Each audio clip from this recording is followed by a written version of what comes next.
Hi, this is Sher Veronica. What's in your news for Wednesday, the 31st day of January in the year 2024?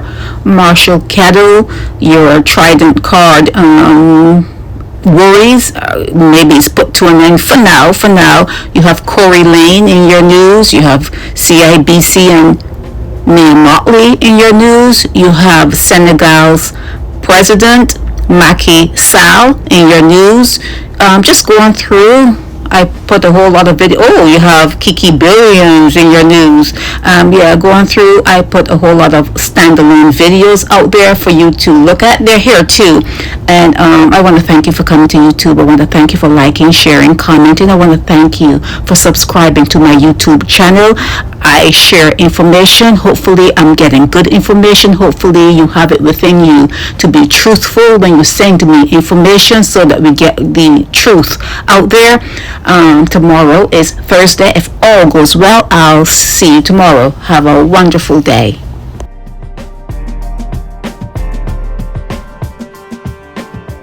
If you are enjoying this so far, consider subscribing. It helps keep this channel going.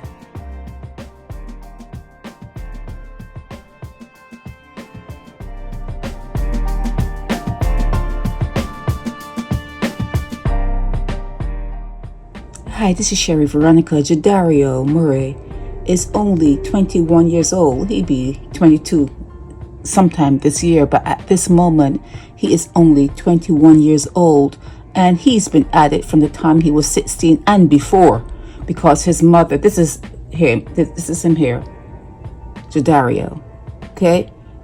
He was sent up with, there were 7 of them, and 6 got bail, and he was sent up. At 16 years old, he was remanded, Jadario here. And his mom said that she was tired of him and he had a problem with stealing. That's what his mom said.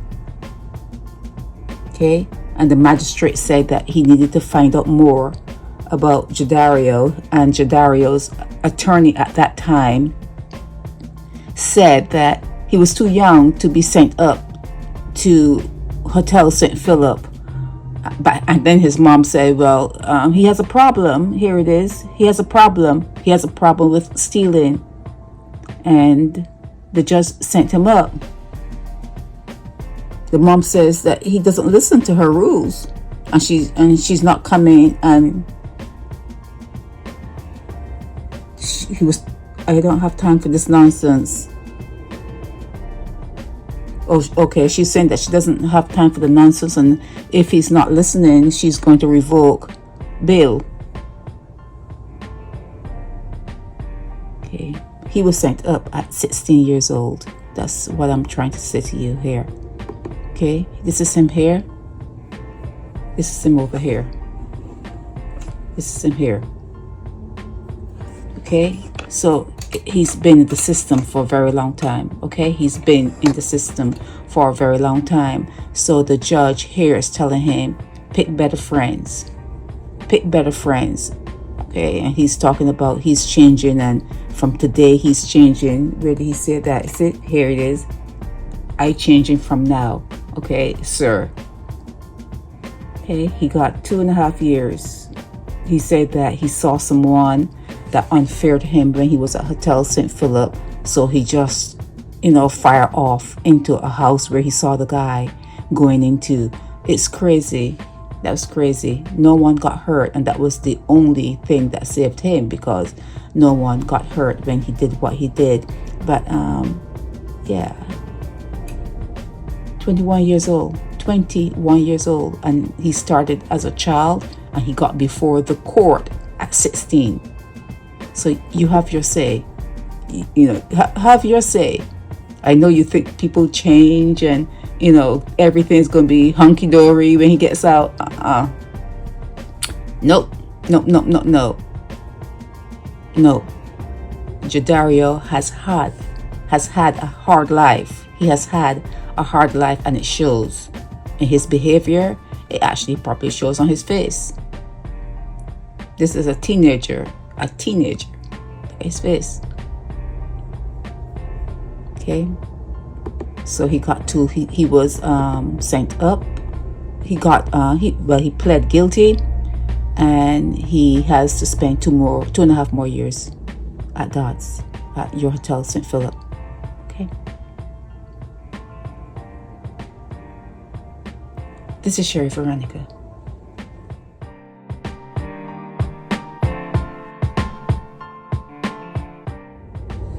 Hi, this is Sher Veronica. With everything in life, you have to do what you have to do. I think people think that they have to do what they have to do to progress, to eat, to have a place over their heads at night. People think that they need to probably at times do things they don't necessarily want to do, but it's a means to an end.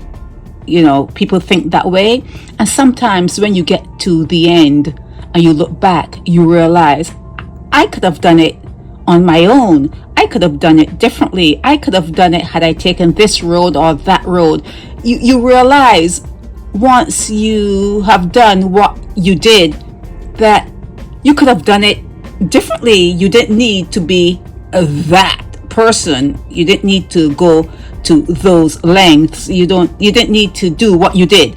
You realize that you could have done it differently, or you could have done it on your own. Many of us look back and see things like that, and here it is that Carrie is like stepping high. Yeah, step high when you start to talk and go back into a past that you don't quite understand. You did not teach this in your schools. You did not teach this history in your schools. So because you do not know the history, you're going to repeat it, okay? Because you do not know the history, you are doomed to repeat it. And as you can see, Kerry Simmons, he's trying to avoid the BS that he's probably stepping in while he talks his talk, and he does that PR, public relations thing, and he's politically correct in his speech. Step high, Kerry. Step high. Lift your feet higher, because when you're dealing with people that you dealt with in the past and you don't address the past, what are you going to expect? What do you expect when you keep on doing the same thing over and over? What do you expect? Something else to come about? Something better to come about? All I say to you is, yes, sometimes you feel that you have to do what you need to do, but take a look at the past and try not to take your eyes off that ball. Try not to underestimate anyone. Try not to get too comfortable in a situation. Trust no one. Trust no one. Okay? What they did in the past, they can do in the future. They learn from the past, so they have that muscle memory. It's even easier and quicker. It's easier and it's quicker. That muscle memory is there. Okay? So just remember that. Okay? Simmons and whoever else greeted the Senegal people, president and his entourage. I'm sure there was an entourage who paid for it, but that's a different story. This is Sher Veronica.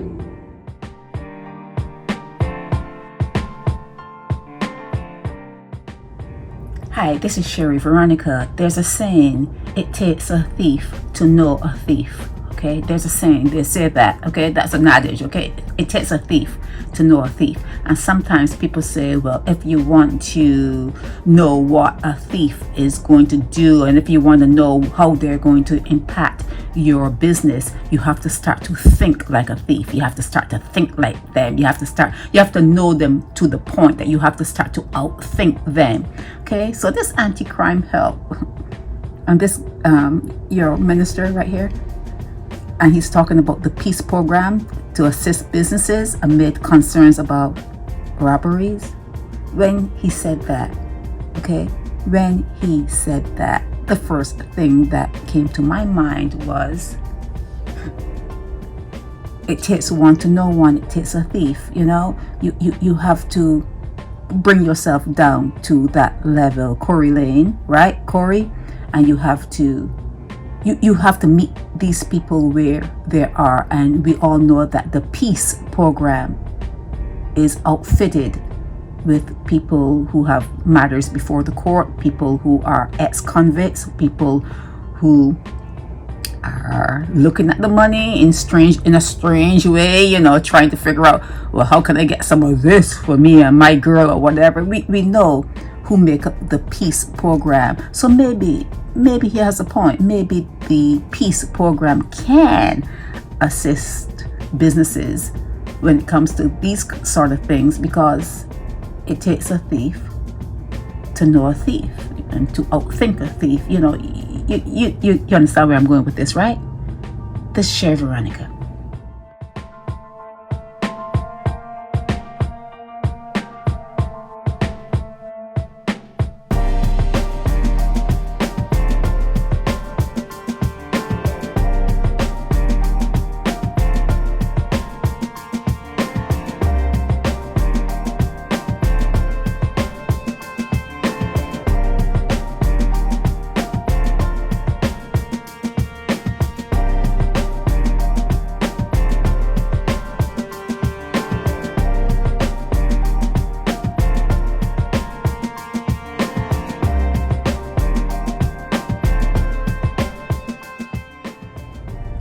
Hi, this is Sher Veronica. Yes, I think that truth should be spoken, and within that truth, it must mean that the person it has happened to must be on hand to talk about what has happened to them. But how often is that in a place like Barbados? How often is it that something has happened to comes forward to say, this is what happened to me, with the cameras within, you know, the purview of everyone to see on social media? How often does that happen? So you're left to speculate, but truth must be spoken. So when Marsha talks about social media users are warned, she is a social media user.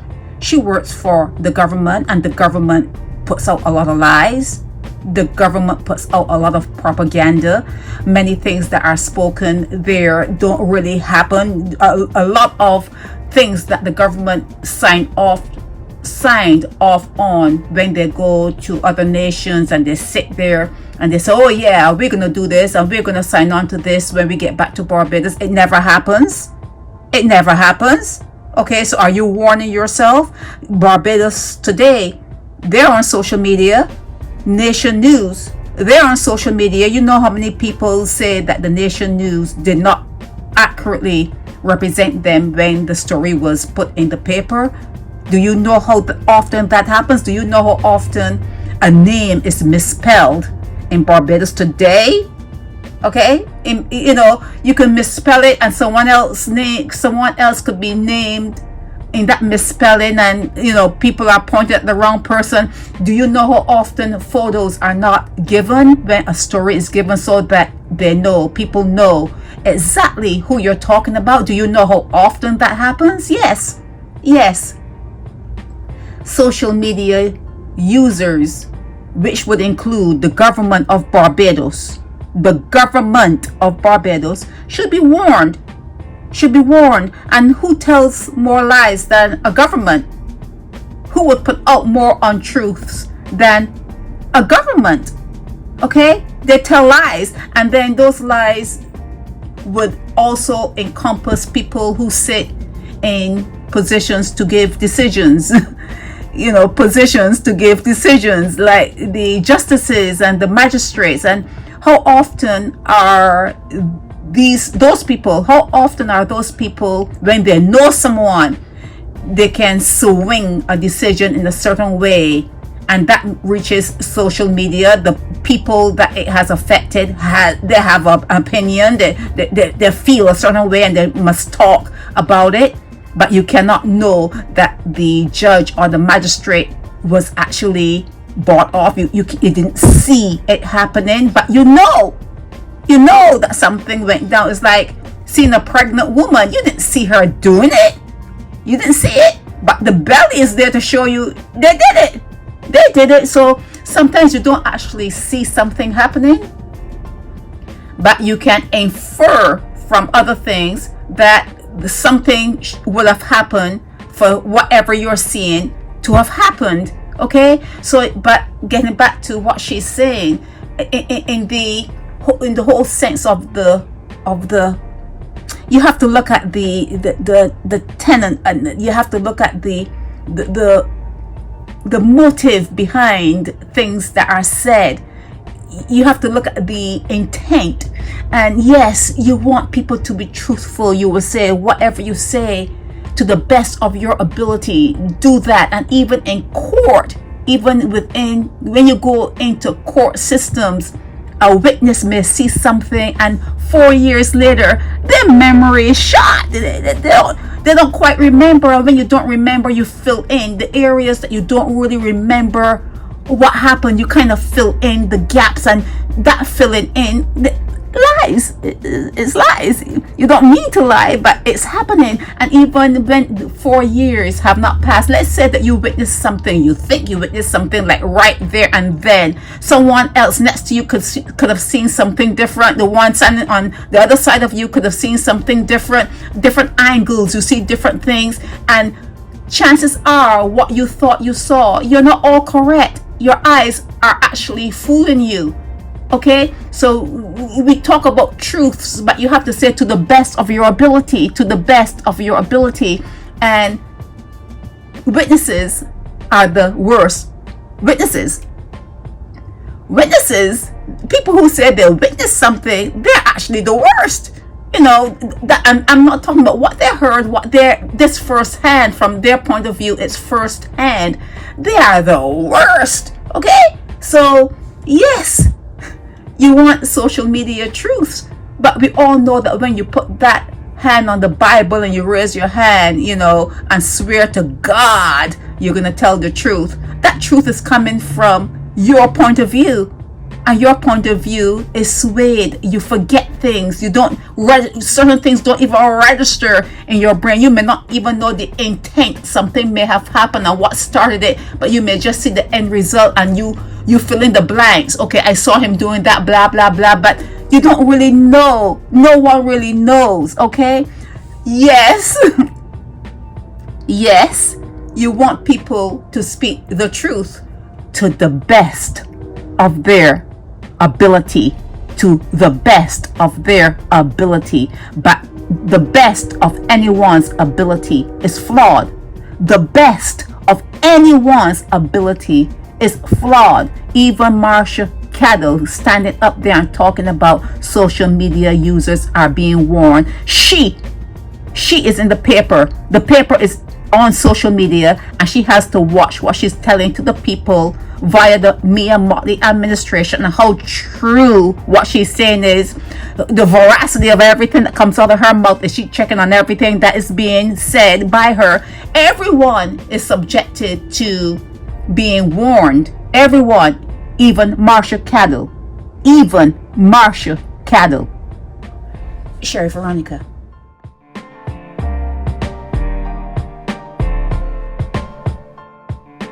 If you are enjoying this so far, consider subscribing. It helps keep this channel going.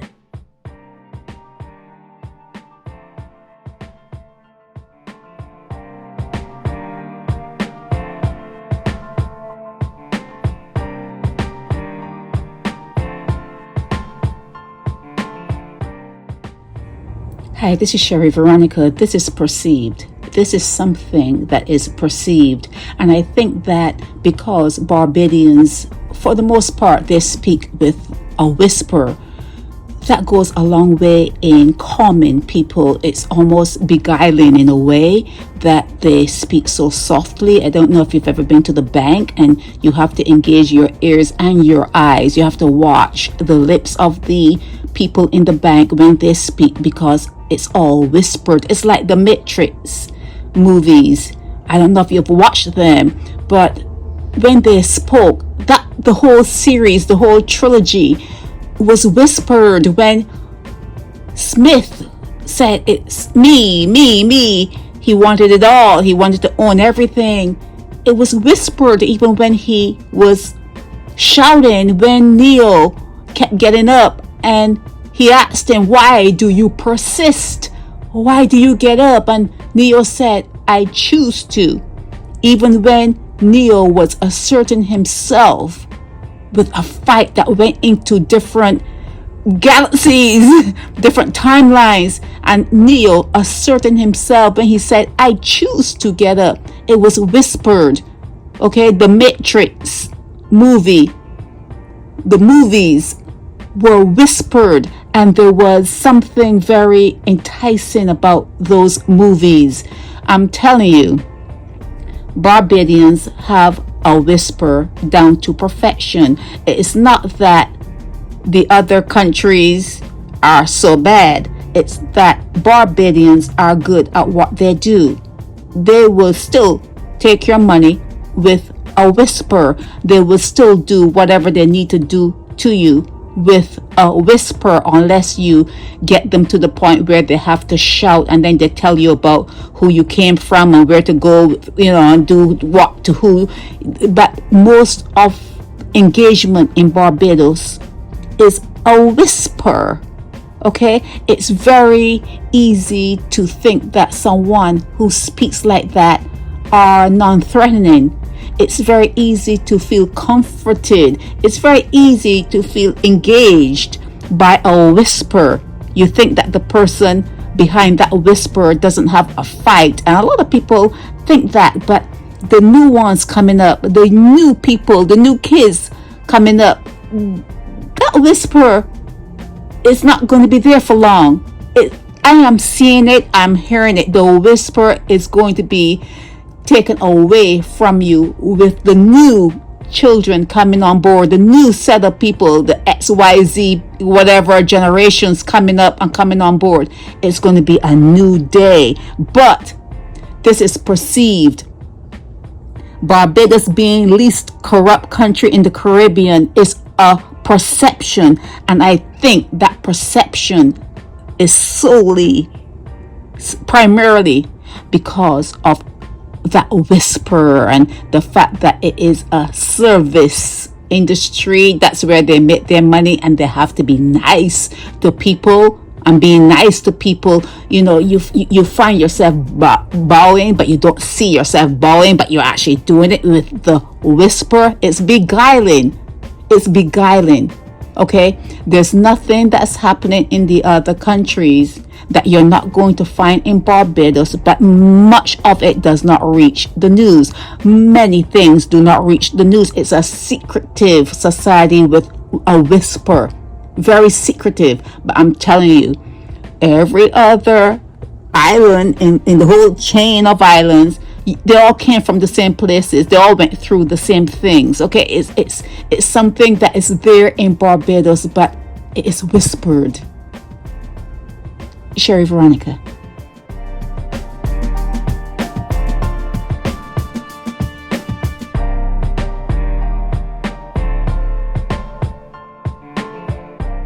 Help me spread the word about Naked Departure via social media. Subscribe and share to show support and love for our channels.